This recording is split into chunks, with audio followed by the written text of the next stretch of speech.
ছেলেকে দেওয়া একজন আদর্শ বাবার কিছু সুন্দর উপদেশ। জুতা সেলাই বা রং করতে চাইলে মেরামতকারীর দোকানের সামনে পা বাড়িয়ে দিও না, বরং জুতাটা খুলে নিজে একবার মুছে দিও। কখনো কাউকে কামলা, কাজের লোক বা বুয়া বলে ডেকো না। মনে রেখো তারাও কারো না কারো ভাই, বোন, মা, বাবা। তাদেরকে সম্মান দিয়ে ডেকো।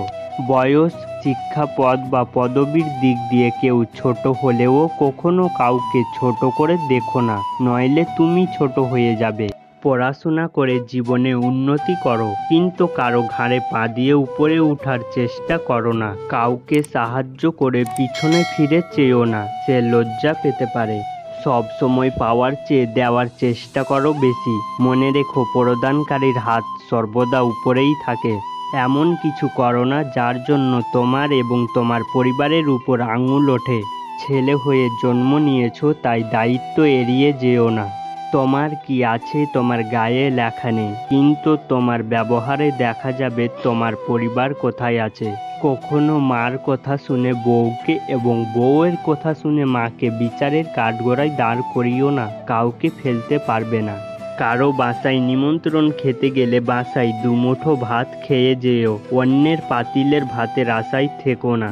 কারো বাসার খাবার নিয়ে সমালোচনা করো না। কেউ খাবার ইচ্ছে করে অস্বাদ করার চেষ্টা করে না। বড় হবার জন্য নয়, মানুষ হবার জন্য চেষ্টা করো। শ্বশুর কিংবা শাশুড়িকে এতটা সম্মান দিও যতটুকু সম্মান তোমার বাবা মাকে দাও, এবং তাদের প্রতি এমন আচরণ করো যাতে করে তাদের মেয়েকে তোমার বাড়ি পাঠানোর জন্য উতলা থাকে।